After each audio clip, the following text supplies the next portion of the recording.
inspiring name in the freedom struggle of India. It is he who could only say, "Give me blood and I will give you freedom."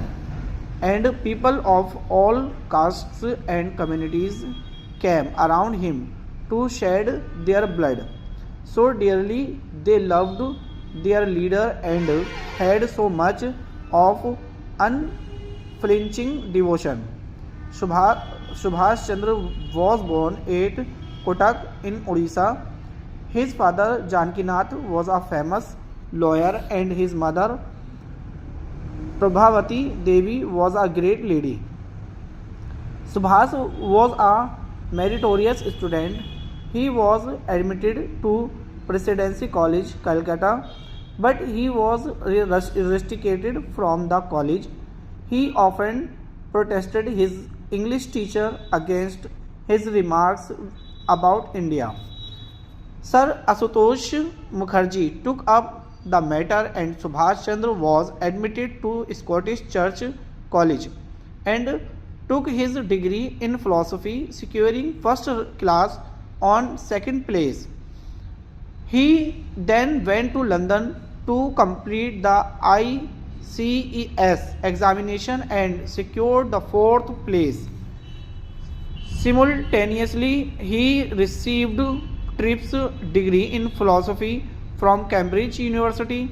Nationalist as he had been, he refused to serve under British rules.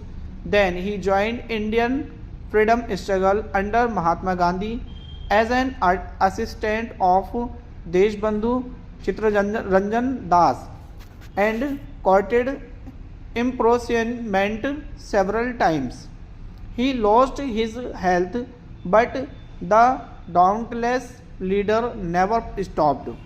So pressing was his nationalism that he failed India.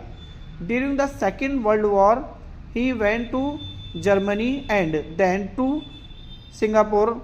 He took up the command of the Azad Hind Fauj and led his victorious army to unfold the flag of independence.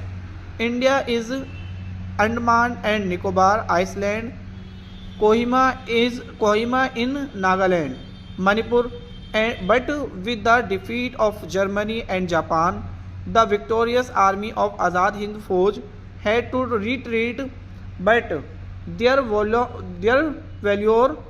and courage had become legendary. Everyone believes that India became free due to Netaji and Azad Hind Fauj's selfless sacrifices.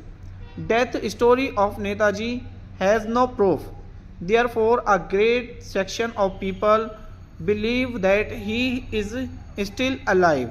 However, his files are now public and it is hoped that the curtain will rise about his mystery. Thank you so much.